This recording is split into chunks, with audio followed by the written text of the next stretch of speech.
BJP सांसद निशिकांत दुबे ने कांग्रेस पर किया सबसे बड़ा खुलासा।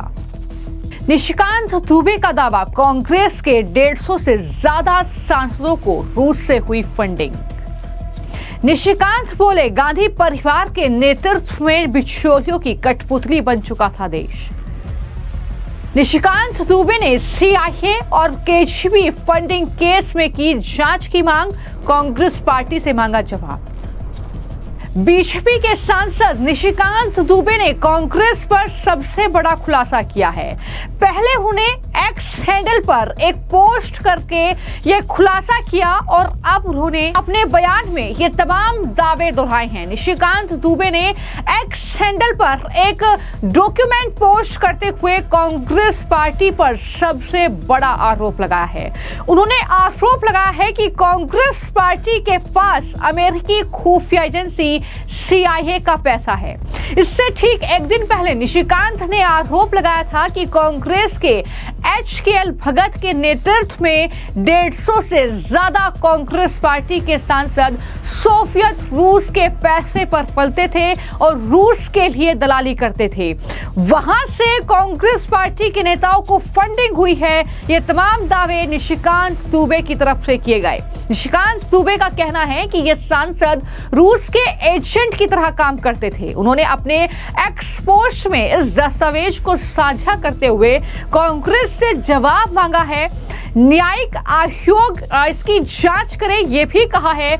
और इस तरीके से अब निशिकांत दुबे एक बार फिर से कांग्रेस पार्टी पर जो आरोप लगा रहे हैं उनके चलते सुर्खियों में आ गए हैं, जिसमें दुबे ने यह भी आरोप लगाया कि उस दौर में रूस ने 16,000 खबरें छपवाकर भारत में अपनी पैठ बनाई थी। इसके साथ ही रूसी खुफिया एजेंसी के 1100 लोग भारत में मौजूद थे। दावा किया गया है कि ये खुफिया रूसी अधिकारी नौकरशाहों, कारोबारी संगठनों, कम्युनिस्ट पार्टियों और ओपिनियन मेकर को अपनी जेब में रखते थे।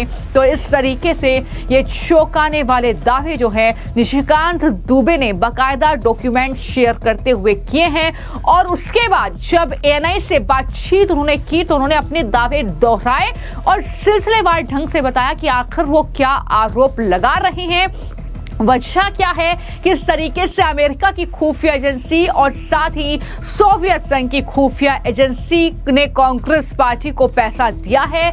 और इस तरीके से कांग्रेस पार्टी अब बिक चुकी थी। देश को इस तरीके से उन्होंने ताक पर रखा।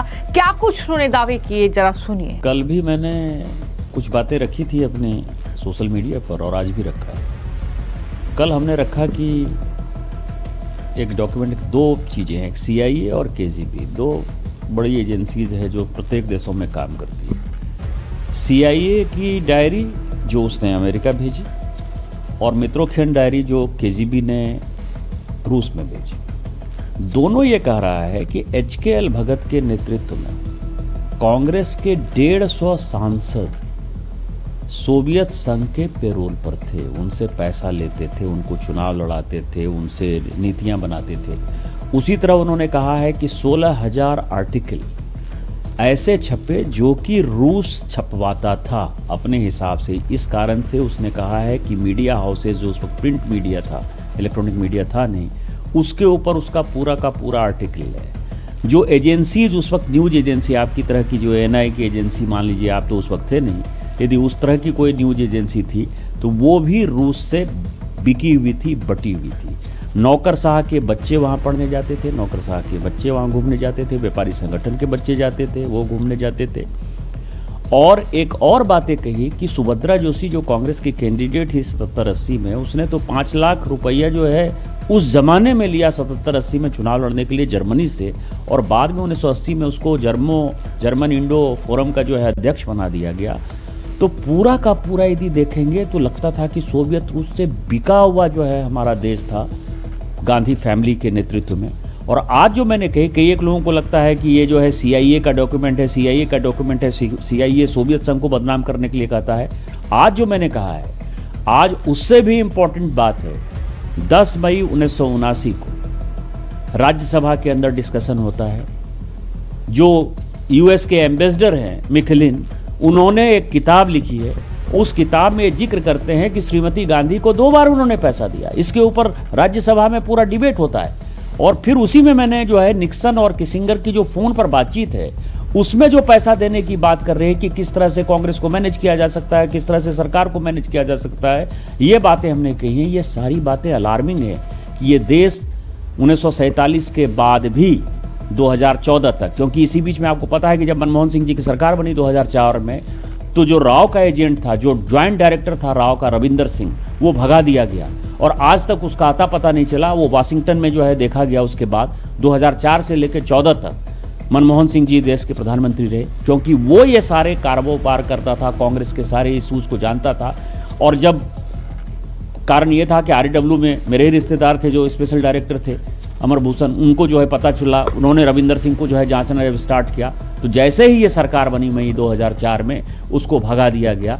ये सारा दिखाता है कि 2014 तक, केवल 5-6 साल छोड़ दीजिए अटल बिहारी वाजपेयी जी का, तो ये सरकार या तो KGB चला रही थी या CIA चला रही थी।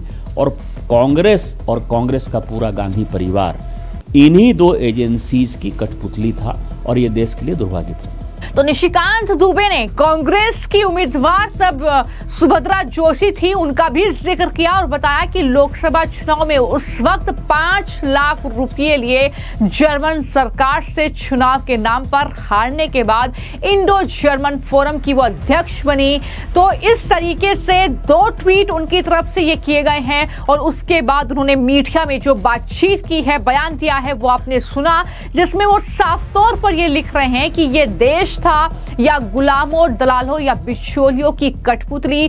कांग्रेस इसका जवाब दे, इस पर जांच होनी चाहिए। जनता से भी वो पूछ रहे हैं कि क्या इस पर जांच होनी चाहिए कि इस तरीके से रूस के लिए कांग्रेस पार्टी के तब के जो सांसद थे उन्होंने दलाली की थी। ये कई सवाल हैं जो अब लगातार सोशल मीडिया पर गूंज रहे हैं और उन्होंने इस तरीके से तमाम बातों का जिक्र करते हुए यहां पर अमेरिका की खुफिया एजेंसी CIA का जिक्र किया है और रूस की खुफिया एजेंसी KGB का जिक्र किया है। और बता दें कि यह पहला मौका नहीं है जब रूसी खुफिया एजेंसी KGB से पैसे लेने और उनके इशारे पर काम करने का आरोप कांग्रेस पार्टी पर लगा है। इससे पहले भी इंदिरा गांधी और उनके बेटे राजीव के जमाने में कांग्रेस के ब्रीफ केस कल्चर को लेकर तथ्य सामने आ चुके हैं और अब निशिकांत दुबे ने कांग्रेस पार्टी पर ये बैक टू बैक अटैक किए हैं, जिसमें उन्होंने 2 दावे किए कि CIA का पैसा कांग्रेस के पास है। रूस के लिए इस तरीके से कांग्रेस पार्टी के सांसद बिके जितने साल भी कांग्रेस सत्ता में रही, और ये तमाम बातें उनकी तरफ से कहते हुए इस तरीके से हमला कांग्रेस पर बोला गया है। लेकिन जवाब क्या कांग्रेस पार्टी निशिकांत दुबे के इन आरोपों पर देगी? और राहुल गांधी से चूंकि वो जवाब मांग रहे हैं, तो क्या राहुल गांधी अपना जवाब देंगे? इसका इंतजार रहेगा। फिलहाल आपकी इस पूरे मामले को लेकर क्या राय है, हमें कमेंट बॉक्स में जरूर लिखें। धन्यवाद।